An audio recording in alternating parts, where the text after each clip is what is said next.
So in this microprocessor architecture, I highlighted some significant contents. One, it is 20-bit address bus. Two, it is 16-bit data bus. Third thing, 1 MB of memory, that is 2 power 20. Fourth one, segment size is 64 KB.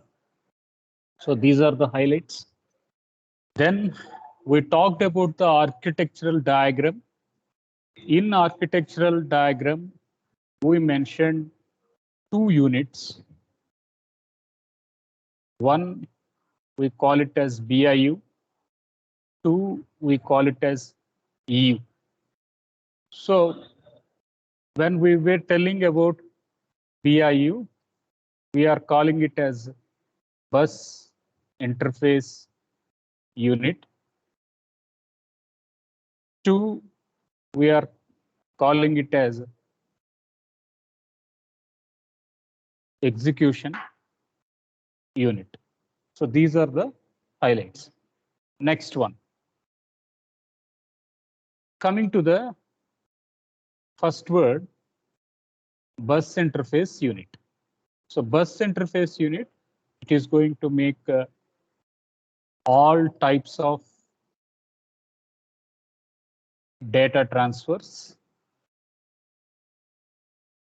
to and from memory. So this was the interesting part. And whatever data CPU is going to look, so that data is going to be brought via the bus interface unit. Then in the bus interface unit, we are going to have segment registers. In the bus interface unit, we are going to have segment registers. So there are 4 segment registers. One, we call it as code segment. Two, we call it as data segment. Three, we called it as stack segment. Fourth, we called it as extra segment. So every segment is going to be of 64 KB, and every segment has starting address stored in 16-bit register. So those code segment register, data segment register, stack segment register, and extra segment register. So this was the highlighted content. Next one, what we have told was, we were talking about 3-byte instruction queue. We were talking about 3-byte instruction queue. So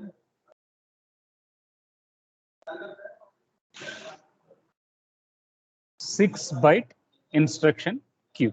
So we have 3 instructions which are going to be located in this part. So if I am going to have instruction 1, then instruction 1, we called it as 2 parts. One, we are going to call it as opcode.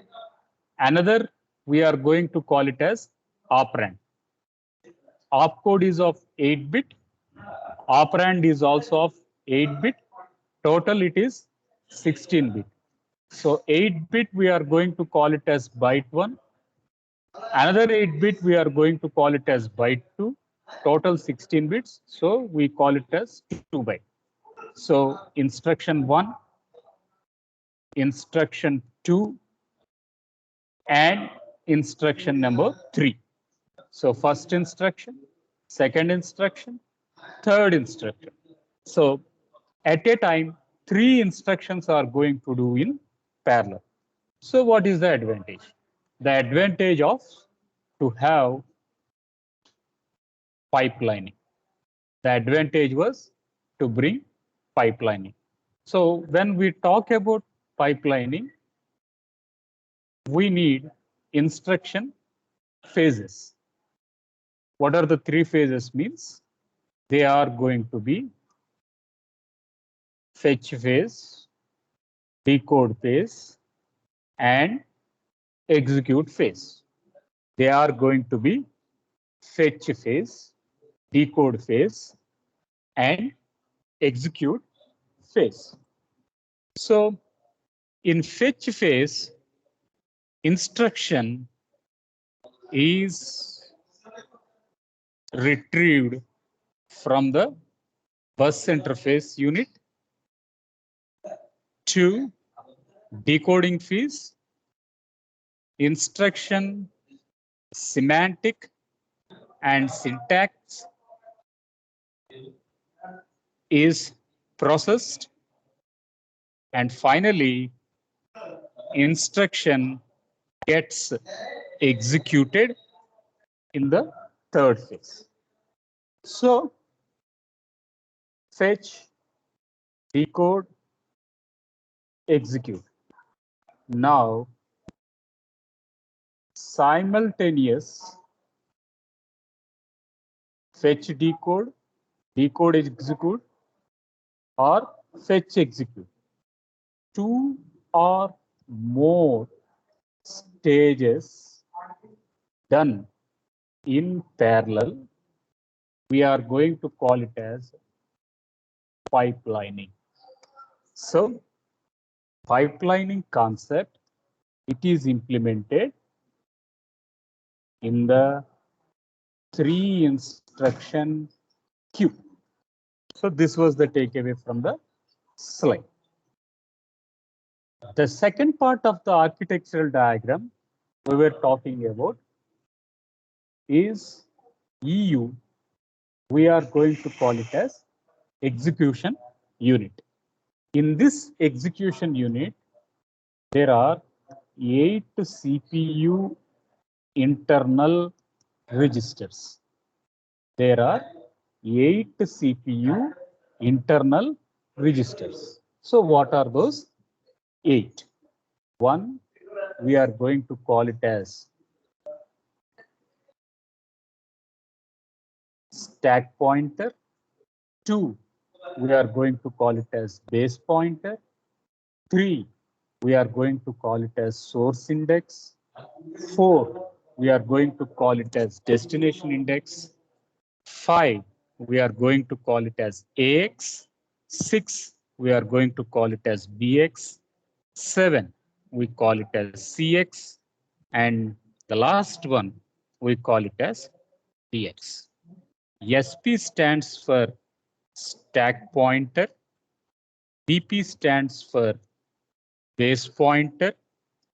SI stands for source index. DI stands for destination index. AX is partitioned into 2 parts, AH plus AL, and we call it as accumulator. BX is partitioned into 2 parts, BH plus BL, which we are going to call it as base register. CX is partitioned into 2 parts, which we are going to call it as CH plus CL. We call it as count register. And fourth one, we are going to call it as DH plus DL. So it is going to be called as data register. So these 8 are going to be the key component registers of the execution unit. Now let us look in detail of each and every register to be taken up. So in the morning class, we talked about AX, BX, CX. a quick repack was accumulator. It is going to hold or does all the arithmetic and logic instruction processing. And second one, it is going to be the internal register of CPU. Next one was base register. So coming to the base register, it is going to hold starting address. It is going to hold the starting address of the segment. Segment is nothing but piece of memory. Segment is nothing but a part of memory. Third thing was we talked about count register. So count register, it is used to count the number of instructions.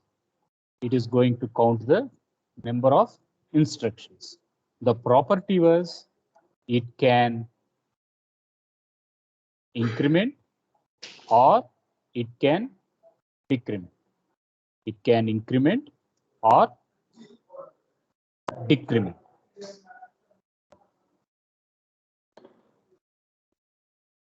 So all the three registers, all the 3 or 4 registers, they are the internal registers of the CPU. And for each and every program, their attention is needed. Fourth one, we are going to call it as data register. So all type of data, we call it as general purpose is handled or stored via the data register. So this is the abstract level of putting you the things. Accumulator, it is going to look to do arithmetic or logic operations. Base register, it is going to hold the starting addresses of the segment register, that is stack segment, port segment, extra segment, and data segment. Count register, it is going to hold the number of instructions it is getting executed. It has the property of elasticity, where it can increase nor it can decrease. The next one was the data register, and data register, it is going to hold all type of general purpose data, and the data can be stored in this, can be processed via the DX register. Now, along with this, we are going to have index registers. Along with this, we are going to have index registers, which we are going to call it as SI and DI. One, we call it as source index. Two, we are going to call it as destination index. Both the index registers, they are of 16-bit. Both the index registers, they are going to be of 16-bit. And these 16-bit,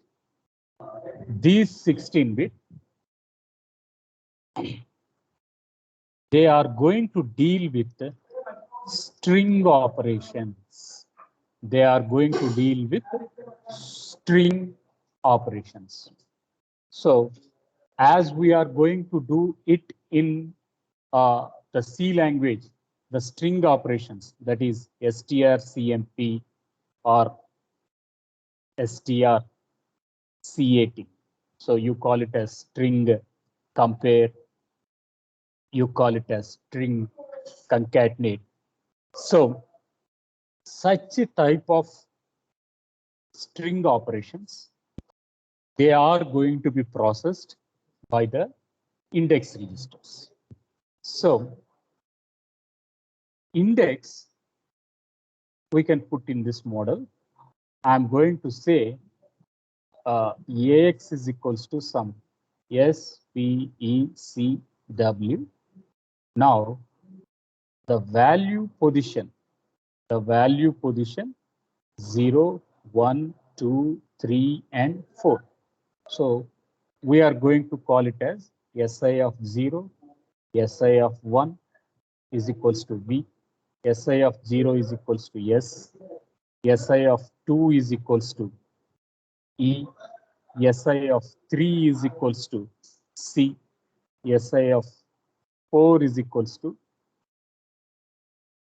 W. So in this way, we are going to perform the indexing operations. So indexing, it is going to take the position of the string value, which is going to be looped into that array position. So assume that I am going to have BX is equals to BVRN and AX is equals to some SVCW. Now compare CMP BX comma AX. So this is the instruction what we are going to look.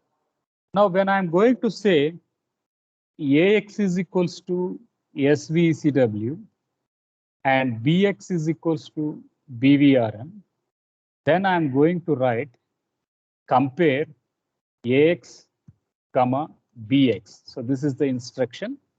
This is the string instruction what I'm going to put. So if such is a case is going to happen, now AX is going to be called as source index. BX is going to be called as a destination index. Now what will happen was SVECW and BVRN.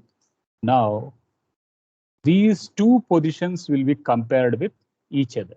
That is SI of 0 is equals to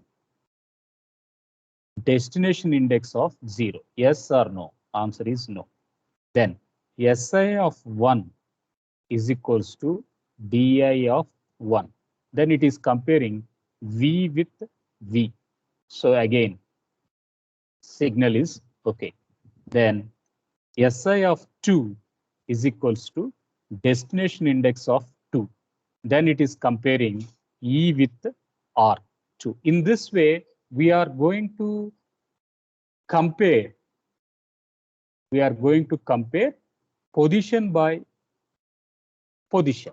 We are going to compare position by position, and thereby we are going to navigate the answer to extract such a type of string functions. We are going to work with the index registers. We are going to work with the index register. So this is what regarding the index register is. Next one, we talked about source index, destination index, accumulator, base register, count register, and data register. Still, we do have two more registers which need to be tracked. One we are going to call it as source point. Another we are going to call it as base point.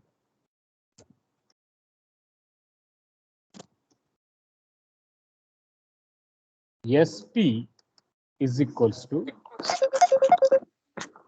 stack pointer. SP is going to be called as the stack pointer. So this stack pointer, it always points to the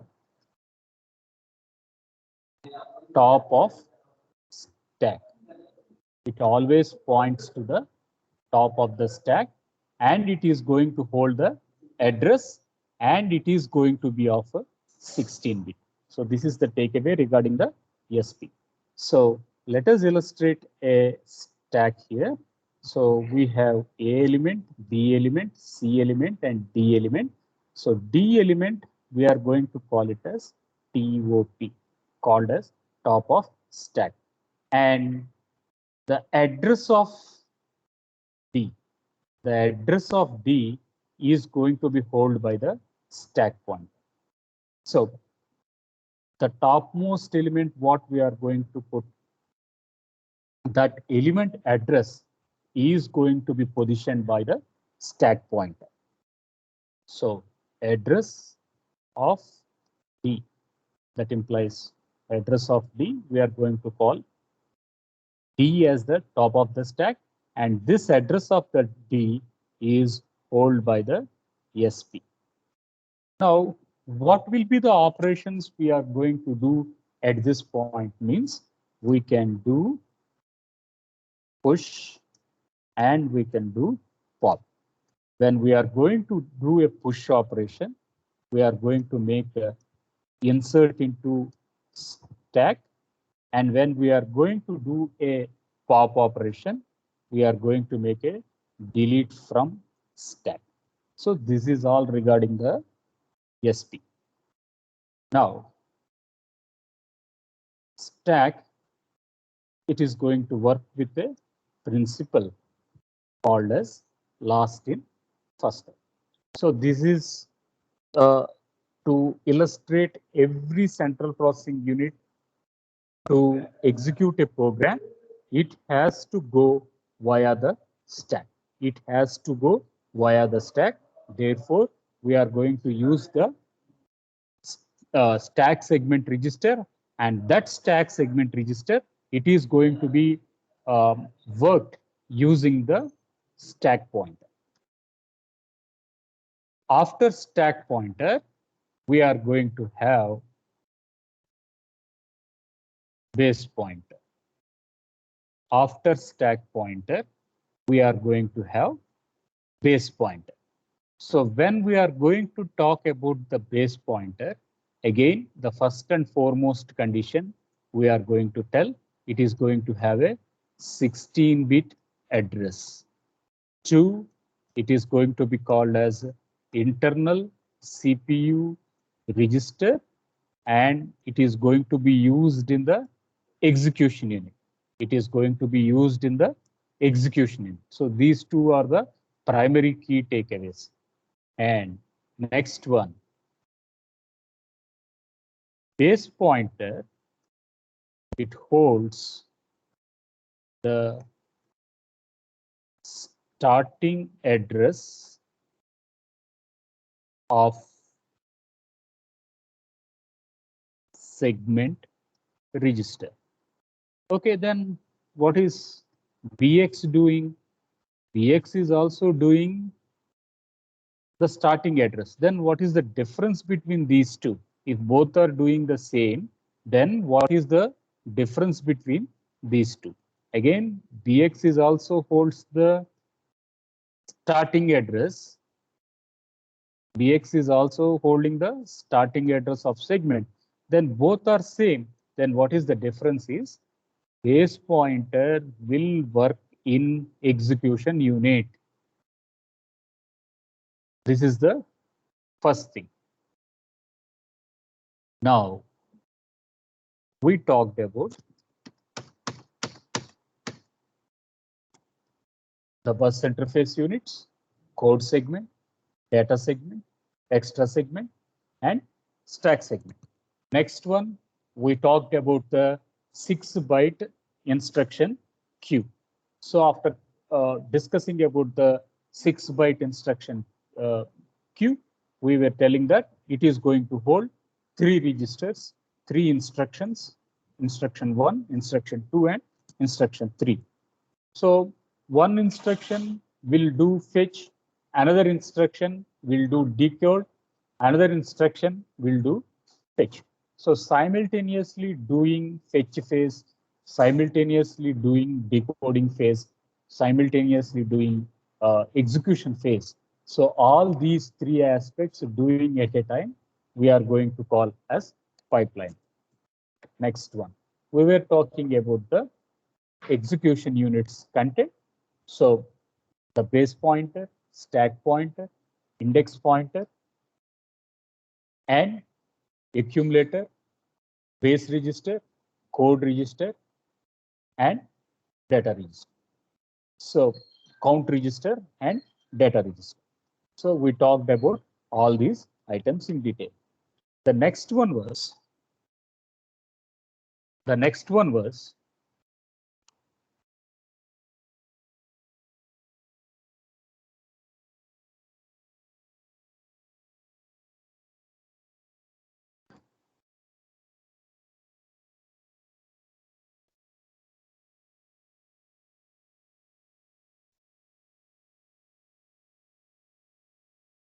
the next one was we need to talk about the instruction.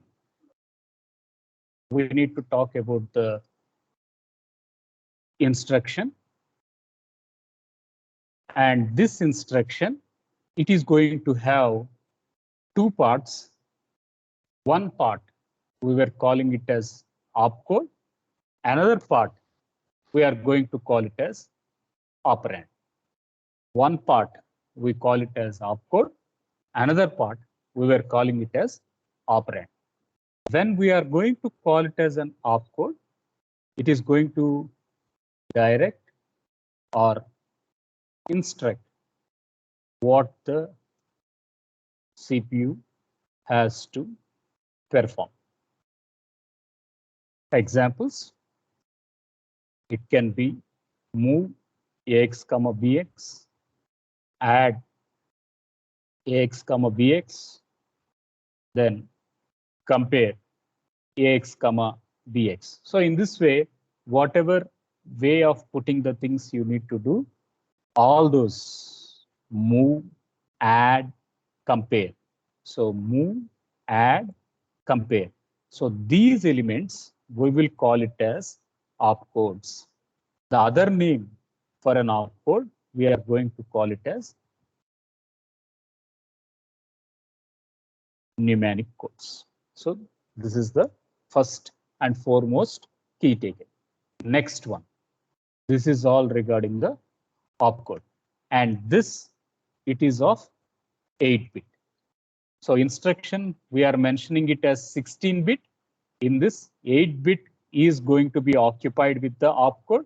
Another 8-bit, they are going to be occupied with the operands. Now, coming to the operands, what it is means, they are going to hold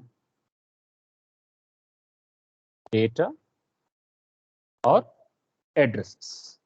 So operands, they are going to represent either data or they are going to represent either addresses. So this is the primary distinction for you to understand what is opcode and to understand what is operand. What the CPU has to do, you are going to initiate, that it is going to be decided by the opcode. On what type of data you are going to perform, the data is going to be supplemented via the opcode. So this is the primary distinction between the opcode and the operand. So instruction, it is going to have two parts. One, we are going to call it as an opcode. Two, we are going to call it as an operand. Opcode, it is directing some type of instruction commands to the CPU to get executed. It can be move, it can be add, it can be compare.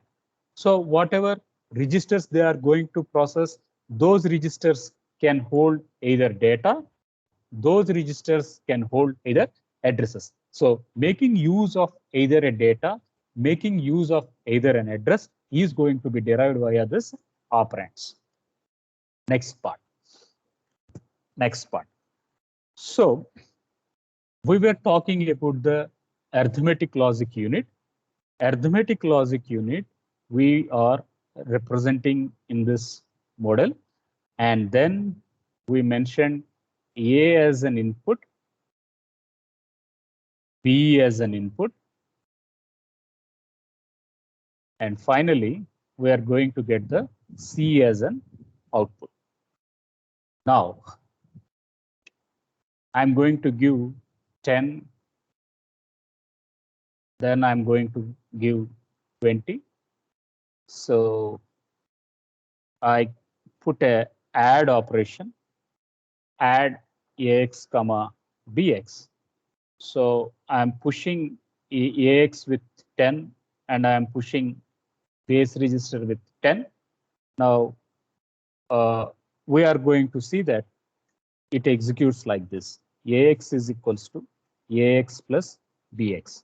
So this it is going to imply the previous value, which it is going to have 20, and of the 10 value of the BX and 20 value of the AX and 30 it is going to store. Now, AX and BX, these are going to act as an inputs. AX and BX, these are going to act as an inputs, and these two elements we are going to call it as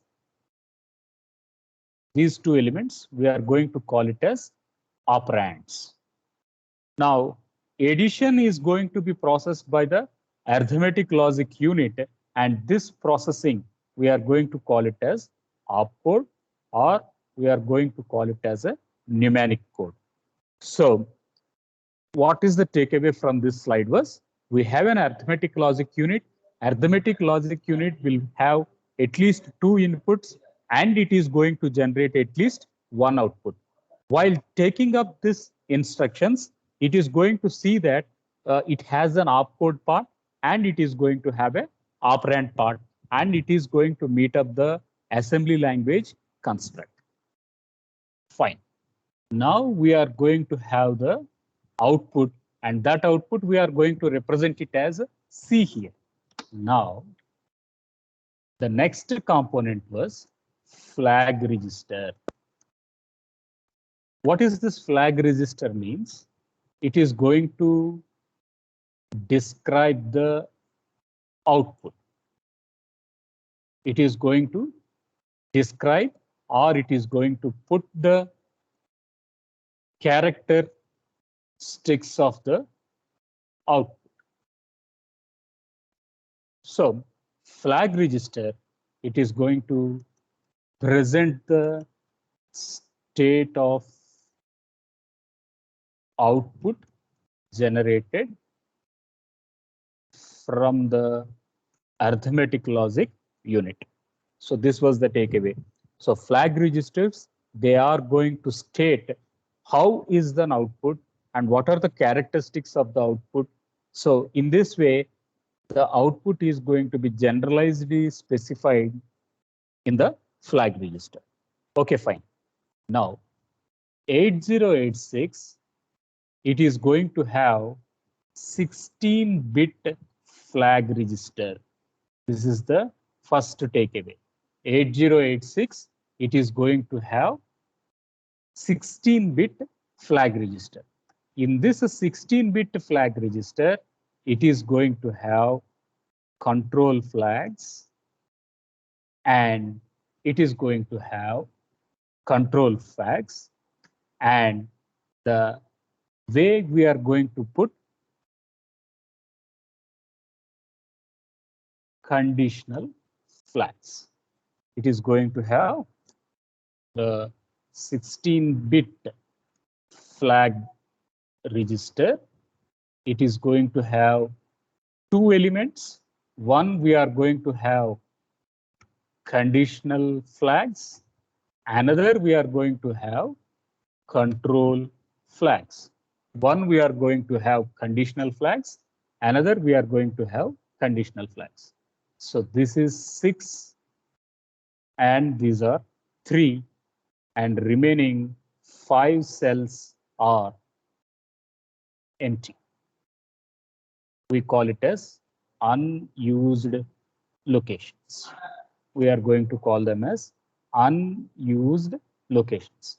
So we get the 16-bit flag register, and in this 16-bit flag register, we are going to have these items to be placed. So as mentioned, 3 conditional flags and 6 conditional flags and 3 control flags. These are going to be represented, and unused, they are going to be marked as U. unused, they are going to be marked as U. So we have sign flag, parity flag, auxiliary carry flag, zero flag. So there are 9 types of flags. So in interest of time, we will pause for today. So in the next class, we will have a in detailed explanation. We will have a in detailed explanation of how we are going to present the output with the overflow flag, sign flag, parity flag, zero flag. So trap flag, interrupt flag. So there are 9 types of flags: trap flag, direction flag, interrupt flag, sign flag, parity flag, control flag, and zero flag. So all these 9 types we will discuss in detail in our coming classes. So I will pause my presentation here. So we have 82 students turn to this class. Yeah, and stopping my